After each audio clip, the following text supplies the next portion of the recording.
वट सावित्री पूजन और व्रत कथा। ज्येष्ठ वेदी अमावस्या को वट सावित्री व्रत मनाया जाता है। इस दिन बरगद के वृक्ष की पूजा की जाती है। यह व्रत एकमात्र रूप से सधवा स्त्रियों का व्रत है। इसे न तो पुरुष, न विधवा या कुमारी कन्याएं नहीं मनाती हैं। यह सौभाग्यवती हिंदू स्त्रियों में एकमात्र रूप से अत्यंत लोकप्रिय व्रत है। मान्यता है कि इस व्रत को मनाने से पति की अकाल मृत्यु नहीं होती है। स्त्री को वैधव्य योग का निवारण होता है। सुख, सौभाग्य और धन धान्य की प्राप्ति के साथ ही पति सुख भी प्राप्त होता है। वट सावित्री व्रत के दिन सधवा हिंदू स्त्री पूरे दिन यह व्रत करती हैं। व्रत का विधानानुसार पूजन किए बिना जल भी नहीं ग्रहण करती हैं। इस व्रत के संबंध में सावित्री सत्यवान की कथा प्रसिद्ध है। विवाहित महिलाएं प्रातः काल स्नान कर नवीन वस्त्र या शुद्ध नए वस्त्र, आभूषण इत्यादि धारण कर सर्वप्रथम पूजा की सामग्री तैयार करती हैं। पूरी, हलवा, आटे में शहद, गुड़ या चीनी डालकर वट वृक्ष के फल के आकार की गोलियां बनाकर घी में सेक लेती हैं। फिर इन्हीं को सूत में पिरोकर माला बनाती हैं। तत्पश्चात एक शुद्ध थाली या थाल में पूजा की सामग्री, भोग के मिष्ठान, पकवान सजाकर रख लेती हैं। इसमें शुद्ध जल, कलश, फूल, धूप, दीप, चावल, कुमकुम, घी, भीगे चने, गुड़, हल्दी, रोली और कच्चे धागे इत्यादि सामग्री लेकर बरगद यानी बड़ के पेड़ की पूजा करने जाती हैं। यदि वृक्ष तक जाना किसी कारण संभव नहीं होता है तो घर पर बड़ के पेड़ की फल सहित पत्तों सहित एक टहनी मंगवाकर उसी की पूजन कर ली जाती है। यदि यह भी संभव न हो तो एक कागज पर दीवार पर वट वृक्ष का चित्र बनाकर भी पूजा कर ली जाती है। वास्तव में यह स्थिति व्यवहारिक रूप से कुछ मान्यता यह भी है कि अनेकों हिंदू नारियों को दीवार पर चित्र बनाकर ही पूजा संपन्न करनी पड़ती है। इस क्रिया से व्रत का प्रभाव जरा भी प्रभावित नहीं होता है, क्योंकि व्रत श्रद्धा, विश्वास, आस्था, नियम, निष्ठा से जुड़ी हुई स्थिति है। वट सायत या वट सावित्री व्रत पूजन विधि: वट पूजा पर जल चढ़ाकर जल से प्रक्षालित वट के तने पर रोली के टीके लगाए जाते हैं। चना, गुड़, चावल, घी इत्यादि चढ़ाने के लिए लाई गई सारी सामग्री चढ़ा दी जाती है। वृक्ष के नीचे घी का दीपक जला दिया जाता है। जल्दी ही कच्चे सूत के धागे रंग कर वट वृक्ष लपेट दिए जाए। वट वृक्ष की 7 बार परिक्रमा की जाए। वट के पेड़ के पत्तों की माला पहनकर व्रत की कहानी सुनी जाए। फिर घर में पकवान, भोजन, चना और रुपया रखकर संबंधियों, सहेलियों में भिजवाया जाता है। तत्पश्चात व्रत कथा स्त्री अपनी सास के चरण स्पर्श कर उनका आशीर्वाद प्राप्त करती हैं। वट सावित्री कथा प्राचीन काल की बात है। मद्र देश में अश्वपति नाम के परम ज्ञानी राजा थे। उनकी दीर्घ काल तक संतान न होने के कारण दुखी हुए राजा ने अपने राज्य के सब विद्वान, ज्योतिषी, ब्राह्मण, पुरोहित आमंत्रित कर एकत्रित किए।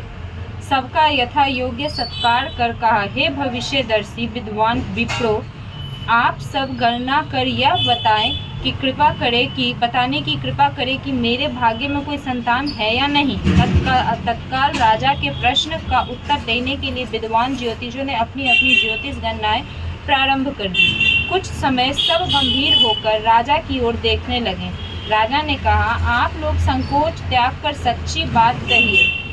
ज्योतिष बोले, हे राजन, आपके प्रश्न का उत्तर प्रसन्नता बढ़ाने वाला नहीं है, फिर सत्य को छिपाना नहीं है, आपको बता ही देना है।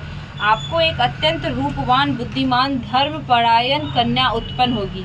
इसके अतिरिक्त वो भी अपने विवाह के 1 वर्ष बाद विधवा हो जाएगी। यह विधि का विधान है। ज्योतिषों की भविष्यवाणी सुनकर राजा बहुत दुखी हुए। वे कन्या अपने राज्य की भविष्य चिंता में बहुत दुखी हो गए। कालांतर में राजा की एक कन्या उत्पन्न हुई। वह समयानुसार बचपन व्यतीत कर युवा और विवाह योग्य आयु की हो गई। राजा अपनी कन्या के विवाह का परिणाम सोचकर भी दुखी हो गए। वे ये विचारने लगे कुछ बचाव का प्रयास किया जाए। ऐसा सोचते सोचते दैव प्रेरणा से राजा को नारद जी का स्मरण हो आया। धर्मात्मा राजा ने आवाहन कर नारद जी को बुलाया और सारी बातें बता दी।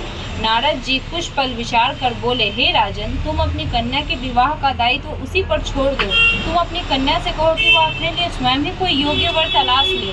तुम्हारी कन्या जिस युवक को अपने भावी पति के रूप में तुम्हारे सामने प्रस्तुत करे तो उसी के साथ अपनी कन्या का पूर्ण शास्त्रोक्त विधि के बाद से विवाह कर दो।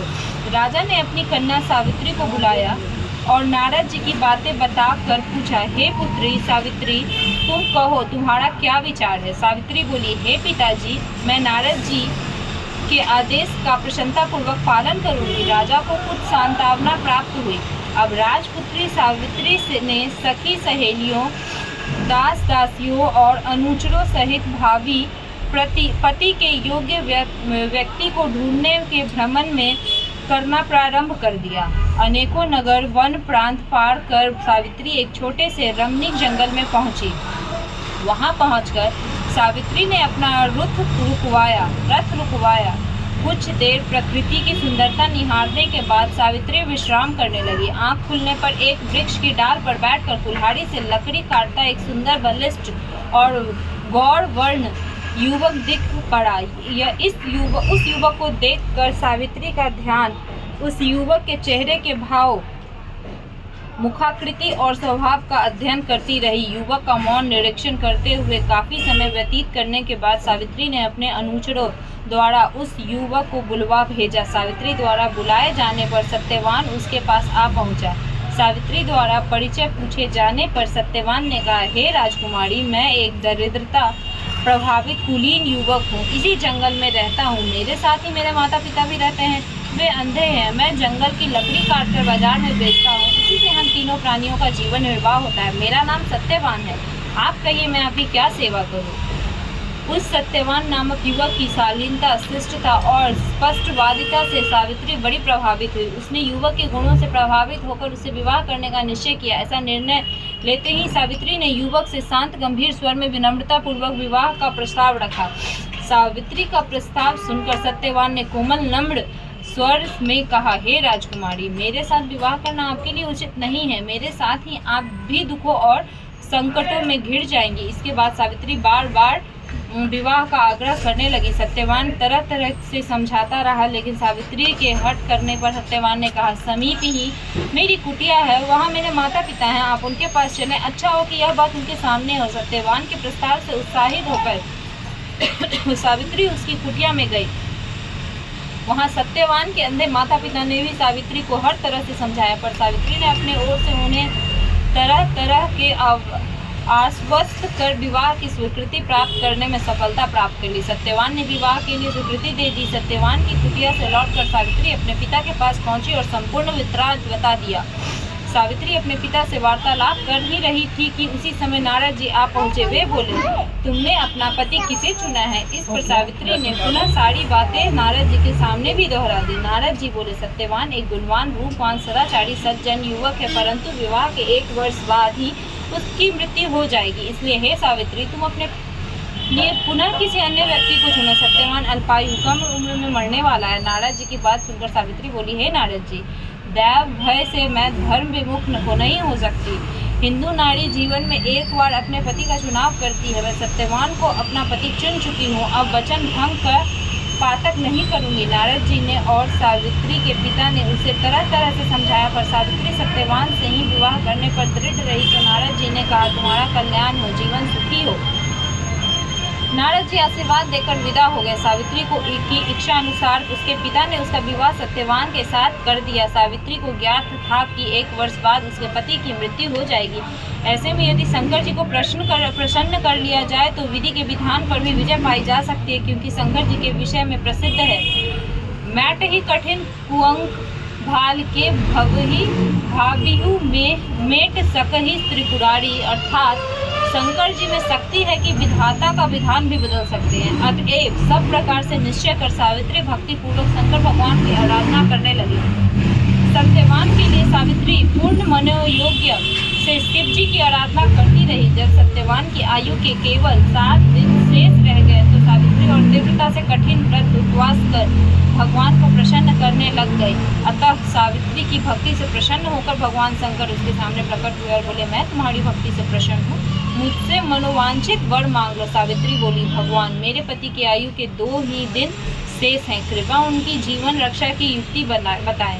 भगवान शंकर बोले, कल ज्येष्ठ की अमावस्या के दिन भक्ति पूर्वक वट वृक्ष की पूजा करने से तुम्हारी मनोकामना पूरी होगी। सावित्री ने वट वृक्ष की भक्ति पूर्वक पूजा की और रात्रि जागरण किया। दूसरे दिन प्रातः काल जब सत्यवान जंगल में लकड़ी काटने जाने लगा तो सावित्री भी उसके साथ चलने की हट करने लगी। किसी प्रकार सास ससुर को राजी कर सावित्री ने पति को भी मना लिया और उसके साथ जंगल में स्वयं भी गई। लकड़ी काटने के लिए सत्यवान एक वृक्ष पर चढ़ा। एक डाल को काटने के लिए कुल्हाड़ी चलाते ही सत्यवान का सिर दर्द करने लगा। वह वृक्ष से नीचे उतर आया और सावित्री से बोला, मेरे सिर में पीड़ा हो रही है, मैं आराम करना चाहता हूँ। पतिव्रता धर्म परायणा सावित्री चिंतित होने लगी। सत्यवान कुछ ही देर में मूर्छित होकर अचेत हो गया। तभी सावित्री ने अपने सम्मुख एक दिव्य पुरुष को देखा। उस दिव्य पुरुष को देखकर सावित्री ने पूछा, आप कौन है? उसने उत्तर दिया, मैं यमराज हूँ। तुम्हारे पति की आयु समाप्त हो चुकी है, वह उसके प्राण लेने आया हूँ। अपनी बात समाप्त कर यमराज ने सावित्री की गोद में अचेत पड़े सत्यवान के प्राण लेकर प्रस्थान किया। सावित्री भी यमराज के पीछे पीछे चल पड़ी। यमराज ने सावित्री को अपने पीछे आने से बार बार मना किया, पर सावित्री नहीं मानी। जब वह यमराज के पीछे चलती हुई बहुत दूर आ गई तो उसने अपना पीछा छुड़ाने का विचार किया। यमराज बोले, अपने पति को प्राण देने के अतिरिक्त कोई अन्य 3 वर मांग लो और लौट जाओ। इस पर सावित्री ने कहा, हे धर्मराज, मेरे अंधे सास ससुर फिर से नेत्रवान हो जाएं। धर्मराज एवं मस्तु कह दिया। सावित्री ने अपने सास ससुर का खोया राज्य लौटाने की प्रार्थना की। धर्मराज ने इसे भी स्वीकार किया तो अंत में सावित्री ने तीसरा वर मांगा कि वह पुत्रवती हो जाए। धर्मराज ने तीसरा वर भी स्वीकार कर लिया। वरदान देकर धर्मराज शीघ्रता से आगे बढ़ा। कुछ दूर जाने के बाद धर्मराज ने पीछे मुड़कर देखा तो पाया कि सावित्री अभी पीछे चली आ रही है। इस पर क्रोधित होकर धर्मराज बोले, मैंने तुम्हारे 3 वर स्वीकार कर लिए, फिर तुम मेरे पीछे पीछे क्यों आ रही है? सावित्री बोली, भगवान, आपने मुझे पुत्रवती होने का वर दिया, फिर भी आप मेरे पति के प्राण लेकर जा रहे हैं। पति के बिना मैं कैसे पुत्रवती बनूंगी? सावित्री का तर्क सुनकर और अपने वरदान देने की गलती का अनुभव कर धर्मराज बौखला गए। पुनः संयत होकर बोले, सावित्री, बड़ी चतुरता से तूने मुझे धर्म संकट में डाला है। जाओ, वरदान असत्य नहीं होगा। अपने पति के पास जाओ, तुम्हारे पहुंचते ही सत्यवान जीवित हो उठेगा। सावित्री अपने पति के पास लौटकर आई तो वह जीवित हो उठा। दोनों प्रसन्न होकर घर आए। कुछ ही समय में यमराज के दोनों वरदान भी पूरे हो गए। सावित्री के सास ससुर को दिखाई देने लगा, उनका राज्य भी वापस मिल गया। यह सब वर शायद अमावस्या के व्रत का प्रभाव था। इस व्रत को सर्वप्रथम सावित्री ने मनाया, अतएव इस व्रत का दूसरा नाम वट सावित्री बटम भी हुआ है। हे भगवान, जिस प्रकार आपने सावित्री को अटल सुहाग दिया, वैसे ही सबों को देना जो आपका भक्ति पूर्वक व्रत करे। सावित्री के पिता को पुराने श्राप से मुक्ति प्राप्त हुई।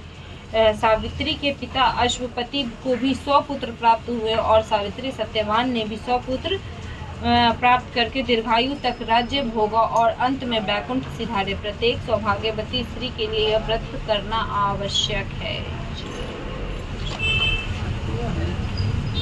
आरती है शिव जी का है, दुर्गा जी का है, कृष्णचंद्र जी का है, आरती गणपति जी का है, आरती गीता जी का, आरती जगदीश जी का।